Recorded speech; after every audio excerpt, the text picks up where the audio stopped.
What's going on, folks? Ted from Nerd Immersion here, and I come to you from the wonderful, delicious world of whiskey. That's right, our good friends over at Quests and Whiskey, who made the previously very popular and almost immediately selling out Paladin whiskey, which you saw me do an unboxing before and an interview with Matthew Lillard about it, have just announced that coming at the end of February, they'll be releasing the second drop in the series of Quests and Whiskey, Rogue.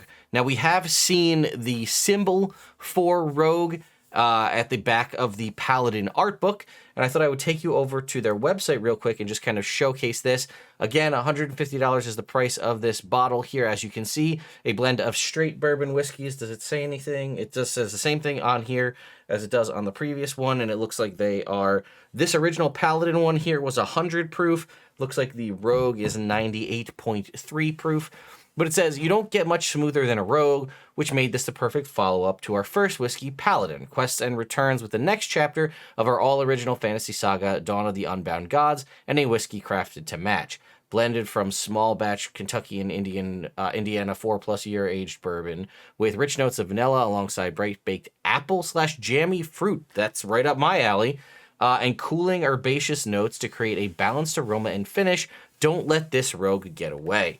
Again, so on sale February 29th, you can go ahead and pick one of these up if you so choose. Also, as a special treat for all of you right now, starting right now, if in case you don't know, all of the quests and whiskeys come with a book tied to it, and it tells a story of a character. And actually, at the end of the Paladin story, we're introduced to the Rogue character that is inspiring this whiskey. At least that's what I think anyway. So now that enough time has passed and the next drop is available, I'm going to right now cut to another video where I'm going to basically be reading you the entire Quests and Paladin Dawn of the Unbound Gods series here. So if you'd like to see what happened, if you didn't get a chance to get Paladin, or you just want to hear me read it to you in a pseudo audiobook fashion, I guess, go ahead and stay tuned. We have Dawn of the Unbound Gods, a Paladin story. You can see the art over here. So let us begin our story time. Blood trickled down Saren's forehead from a cut somewhere on her scalp. She would feel it more later when the cleric cast his lowest cost healing spell on her. The cheap ones always stung, but right now her attention was everywhere else. A gargantuan man with a rusty sword faced her, his breath labored and slow. They'd been dancing around each other for what seemed like hours. The man's right hand clutched his sword weakly while his left held his ribs, a massive bruise blooming from where Saren's mace had struck. She'd felt his bones crack like celery. Saren sized up her opponent's condition. Aside from the broken ribs, he was limping heavily, favoring the leg she'd jammed the sharp edge of her shield into. The meat of his thigh had split, soaking the sand with blood turned into sludge by his clumsy footwork. His eyes were struggling to focus. She wished she didn't have to learn their names, but Inksa required it, and the time had come. Saren took a deep breath and closed her eyes. The man was no threat now. He is ready, Saren prayed, mouthing the words soundlessly. Say his name, lady, and I will take him to you. Light poured from between the flanges of Saren's mace head, golden and rippling like the sun shining through water. She felt her god's voice like an embrace. Simon Farrier, bring him before my light, Saren, beloved of Inksa. Saren's eyes opened again as the man attempted a final lunge with his cheap sword, the same feeble blade wielded by so many before him in a desperate hope of winning their freedom. Saren's swiftness was her mercy, Inksa's mercy. She swatted away his blade with her shield and swung her holy mace with such force that the man's neck snapped like old tinder. His lifeless body collapsed into the blood-paced mud at his feet. He belonged to Inksa now, and she belonged to no one. Blood pounded in Saren's ears too loudly for her to hear the ecstatic screams of the crowd that surrounded her. She stood, alone, the body of her fifth and final foe of the night cooling at her feet. The golden glow of her mace faded, but Saren felt her god's love and approval in every muscle, every nerve, every breath. She blinked in disbelief. Saren had just won her freedom. Just text on this page. As she moved through the arena, waving in numb triumph, she felt a pull against her greaves. A bloody hand grasped at her, attached to one of her fellow fighters. Alistair, a hedge wizard whose remedies had been judged too effective and branded him a criminal. Alistair had always been kind to, had been kind to her before tonight. She crouched down. He must have been defeated in the brawl by someone else. She wouldn't have left anyone to die this slowly. Expediency in the pit is mercy. She took the hedge wizard's hand in hers, but when he opened his eyes, a speckle-flecked whisper hissed in a voice that wasn't his. Silent threads weave a web of dread. Ancient darkness awakened and spread. Betrayal veiled in captain's guise. Broken thread and Saren's demise. Saren broke free of this suddenly powerful grasp and fell backward into the blood-soaked sand. The last air in Alistair's lungs escaped him, and he fell limp with the sudden inertia of the dead. The crowd hadn't ceased cheering for the champion. Gradually, the sound washed over Saren again, and she remembered herself. Alistair's words were surely the nonsense ramblings of a man whose time had come and nothing more. Saren had heard, and caused, many dying cries, and this was no time to linger. She pushed it out of her mind. Saren made her way through the long, winding tunnels under the city from the arena. The motions were automatic. This had been her routine since birth. Return to her below-ground cell. Remove her armor. Clean her weapons. Wait for them to be taken away by the guards for inspection and maintenance. Clean herself. Pray. Eat if she'd earned it. Tonight, she had, and she'd earned far more than that. A little hurt of the city here, or the arena itself. Saren slept in her cell out of habit. She was a free woman now, yes, but where else would she go? She rose early to pray to Inksa before realizing her mace had been taken with the rest of her gear. Prayers to Inksa were always heard, of course, but her mace provided her with a priority connection to her god, and she'd come to rely on. She'd come to rely on. How strange, she thought, that some people pray to gods who never reply. She dressed in what clothing she had, humble muslin garments fit for her station, inherited piecemeal from countless other chattel? I don't know that word. Less fortunate or skilled than her. She paused as she left her cell to reflect on it one last time. Stone cot, narrow window, armor rack, flimsy wooden walls. Should she be grateful? She wasn't sure. True, it had sheltered her and given her room to recover from grievous wounds over the years, and was preferable to the gutter, but it had also been her prison. It had kept her alone and unheld as she grieved for her parents. In this cell, she was beaten after every escape attempt. On this cot, she stared up at the low ceiling and prayed for the soul of every person she'd killed in the pit, that their passage into Inksa's domain was swift. It was a complicated place, Saren decided, and turned her back on it. As she left the cell block, her fellow prisoners watched her silently. Everyone knew she'd just turned 20. She'd survived her birthday bout. She was free. They dreamed of the same luck, the same fate, and all knew how unlikely it was. But Saren represented hope. Checking to make sure the guard wasn't near, she dragged the back of her hand across each barred window, feeling the congratulatory touch of each prisoner in reply. They weren't allowed to speak, and Saren had learned long ago that forming bonds with people you may have to kill someday wasn't wise or sustainable, but this was as close to family as she had. Saren continued past the guards, who let her by with a reverent nod. She didn't return. The walk to the armory felt strange without an escort. Saren had dreamed of this day for years. Why did she feel so numb? 2 well-armored guards flanked the entry to the armory. Saren groaned inwardly. This was the personal security detail of the old Duke. She shook her right arm nervously, flexing her hand around the non-existent grip of her weapon she wasn't wielding. She hated to be so powerless when confronting the bastard, but if he needed her to kiss the ring before she stepped into the son of freed woman, so be it. She took a deep breath and entered the armory. Helmet armor down here. Oh, and we have a map showcasing the world. The old Duke stood facing away from Saren, hefting her mace in his hands as though testing its weight. His garb and stench were unmistakable. He always wore a cloak of some wretched beast he'd claimed to have slain. Today it was a striped drakeling, its majestic ruff still intact, though much worse for the wear. Its weathered face was still attached, dragging on the ground, a display of domination or disrespect or some other tiresome thing. Saren felt bad for the poor creature. My dear Saren, the old Duke purred, rolling the R in her name, a theatrical flourish she hated, as always. Congratulations are in order.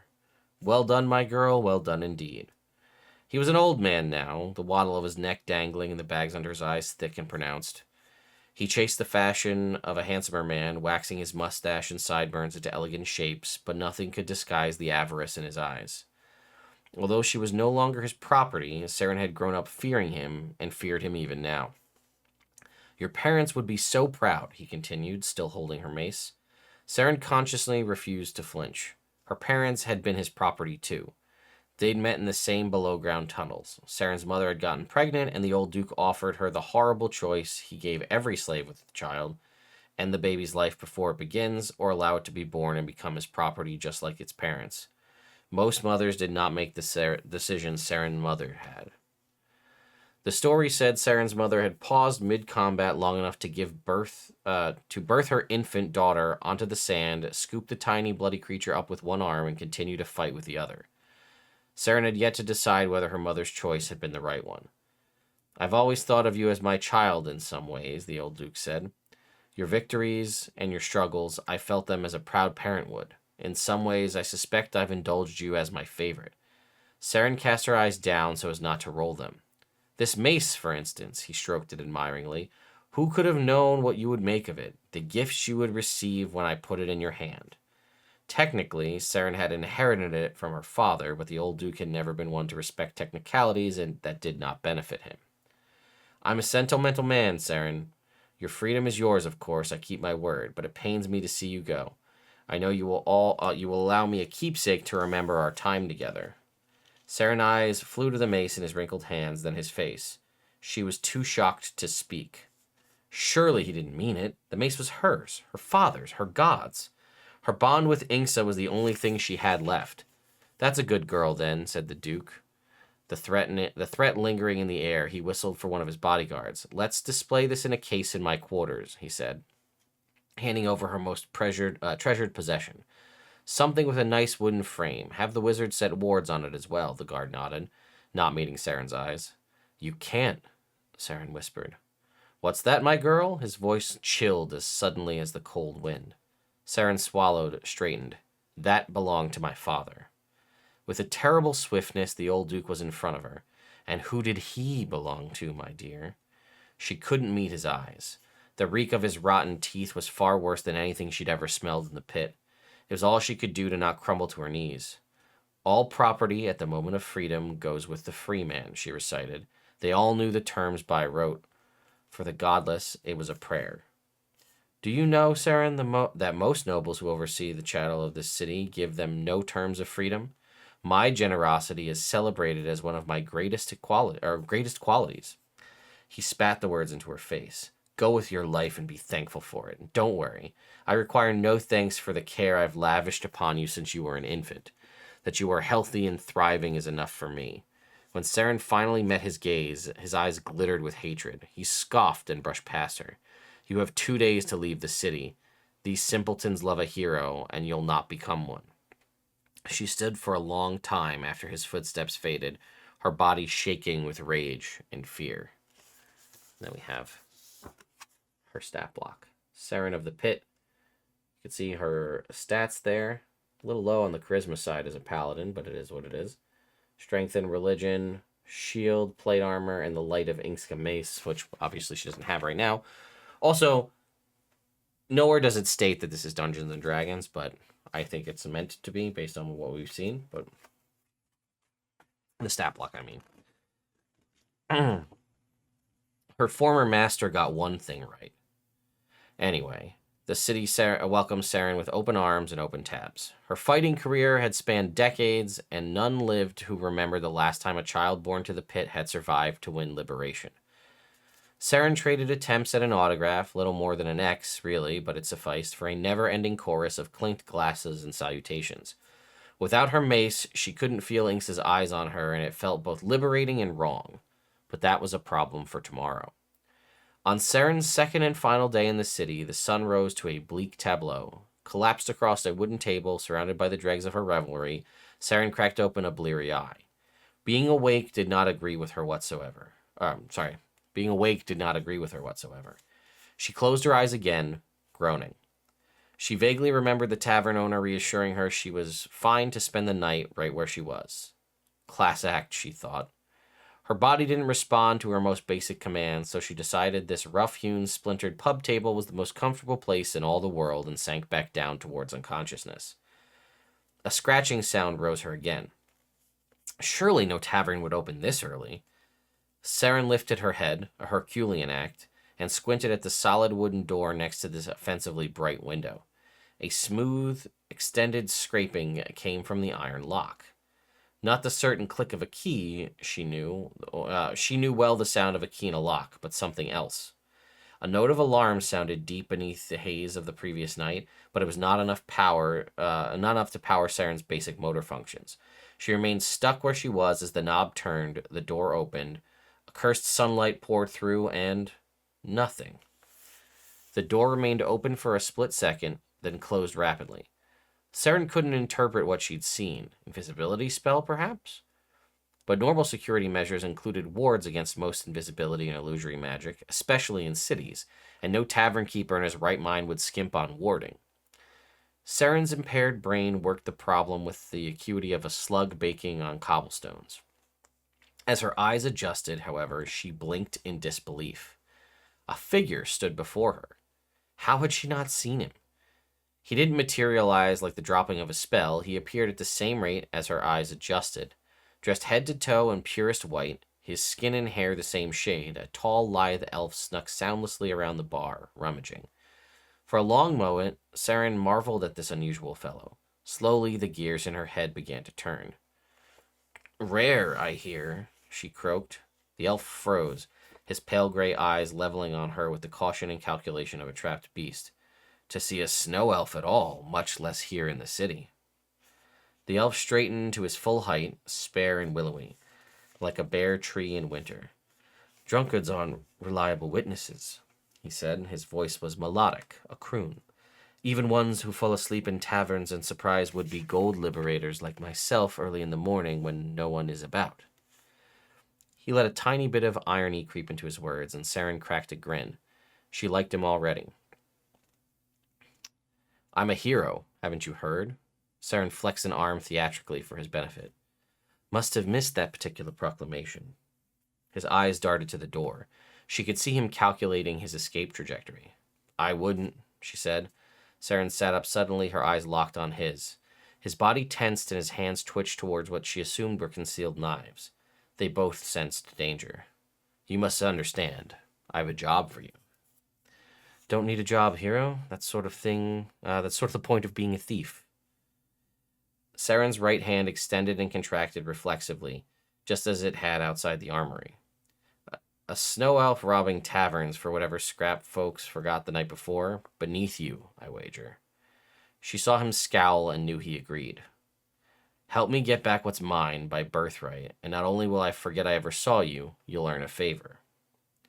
From a freed slave with nothing to her name, not much of an offer. "Not from me, a favor from a god.